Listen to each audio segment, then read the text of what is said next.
লা লিগায় Barcelona, premier লিগে Liverpool, বুন্দেসলিগায় Bayern Munich ও league ওয়ানে পিএসজি অলরেডি লিগ শিরোপা জিতেছে অনেকটা প্রতিদ্বন্দ্বিতা ছাড়াই। খেলা জমে ক্ষীর ইতালিয়ান লিগ সিরিয়া এতে। কে হবে লিগ চ্যাম্পিয়ন, নাপোলি নাকি ইন্টার মিলান? 37 ম্যাচ শেষে নাপোলির পয়েন্ট 79 আর ইন্টার মিলানের পয়েন্ট 78। আজ রাত 12:45 নাপোলি নিজেদের মাঠে কাগলিয়ারির মুখোমুখি হবে। এই ম্যাচ নাপোলি জিতলেই নাপোলি হয়ে যাবে সিরিয়া এ চ্যাম্পিয়ন।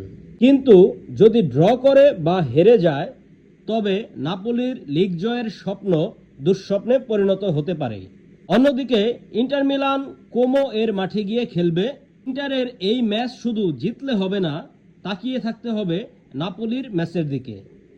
লিগের প্রথম খেলায় নাপোলি কাগলিয়ারিকে 4-0 গোলে হারিয়েছিল। অন্যদিকে ইন্টার মিলান লিগে নিজেদের মাঠে কোমোকে 2-0 গোলে পরাজিত করে।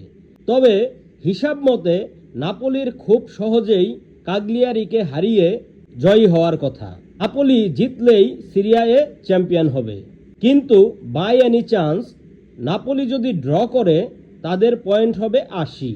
ইন্টার জিতলে 81 পয়েন্ট নিয়ে ইন্টার মিলান চ্যাম্পিয়ন হয়ে যাবে। নাপোলি যদি হারে তাদের পয়েন্ট 79 থাকবে। ইন্টার জিতলে 81 পয়েন্ট নিয়ে চ্যাম্পিয়ন হবে। অন্যদিকে ইন্টার মিলান হারলে, নাপোলি জিতলে, ড্র করলে বা হারলেও 79 পয়েন্ট নিয়েই চ্যাম্পিয়ন হয়ে যাবে। ইন্টার যদি ড্র করে সেক্ষেত্রে নাপোলি জিতলে বা ড্র করলেও নাপোলি চ্যাম্পিয়ন হবে।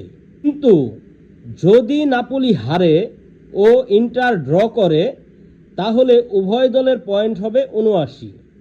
সেক্ষেত্রে শিরোপা নির্ধারণী ম্যাচ আয়োজন হবে নাপোলি ও ইন্টার মিলানের মধ্যে। তাই খেলাটা যখন ফুটবল, কোনো চমক ফুটবল প্রেমীদের জন্য অপেক্ষা করছে কিনা সেটা দেখার জন্য আজ রাত 12:45 নাপোলি ও কাগলিয়ারি এবং কোমো ও ইন্টার মিলানের ম্যাচ দেখতে হবে।